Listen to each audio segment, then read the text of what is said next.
Hello everyone, it's Shane Kanto, your Wasteland reviewer, and I'm here to review Giving Birth to a Butterfly. And this is a new drama, I guess? Surrealist kind of drama, comedy, maybe a little bit of a thriller, from director Theodore Schaefer, who also co-wrote the film with Patrick Lawler. And this film is about a mother whose identity has been stolen, and she's adrift in this small American town as the rest of her loved ones just whimsically just go off doing whatever the hell they want without thinking or having anything, as she's the one who winds up having her whole entire stability ripped out from under her. She goes on this trip with the young woman who happens to be pregnant and dating her son, but it's not her son's kid. And this woman and, I guess, a potential future daughter-in-law, we have Diana, played by Annie Paris, and Gus Burney's Marlene, go on this journey trying to find the perpetrators of this identity theft. And this film is very atmospheric. It's beautifully shot from cinematographer Matt Clegg. And the atmosphere, and there's this melancholia about it, there's this sense of dread about it, feels very David Lynchian. And it definitely has the weird surrealist kind of vibes that Lynch's films have.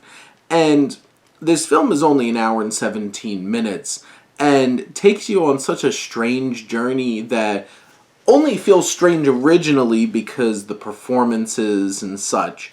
But then the narrative takes a very surrealist, strange, quirky kind of offshoot that opens this world up to Diana, who really just feels trapped in the world that she is stuck in with her husband, played by Paul Sparks, who's this overzealous and jerk kind of guy who just thinks that he deserves to open up his diner despite having no money to do so, but he could put his wife to work to make sure that he could pay for it. Her son who just is like, hey, my pregnant girlfriend and I are going to move in. Deal with it. And you also have Marlene, whose mother is a former actress that thinks that she's gonna hit it big again and be able to go off and do what she wants, and she feels trapped in these fantasies that these small town people just feel so transfixed in. And the journey that Diana and Marlene go on, it's strange.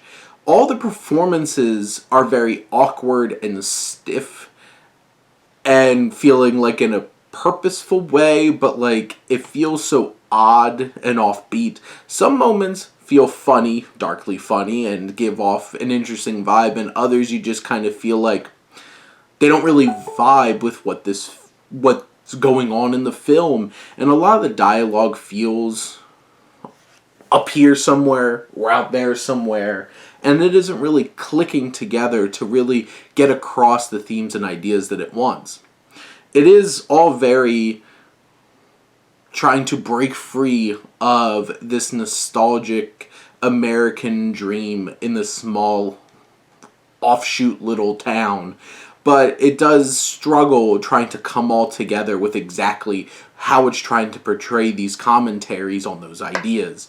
But in general, it's an interesting watch for an hour and 17 minutes. It just never fully comes together, but it is quite a unique and strange ride that might be at least worth having once, unless what I just described to you just makes you mad and you hate movies that don't have a set and common narrative to it. This is not that. So if that's not your thing, don't watch this. But if you like to be challenged in a cinematic kind of way, maybe this is worth a watch for you. But those are my thoughts on Giving Birth to a Butterfly. Let me know what you think, and let's talk some movies. But thank you as always for tuning in and supporting your Wasteland reviewer.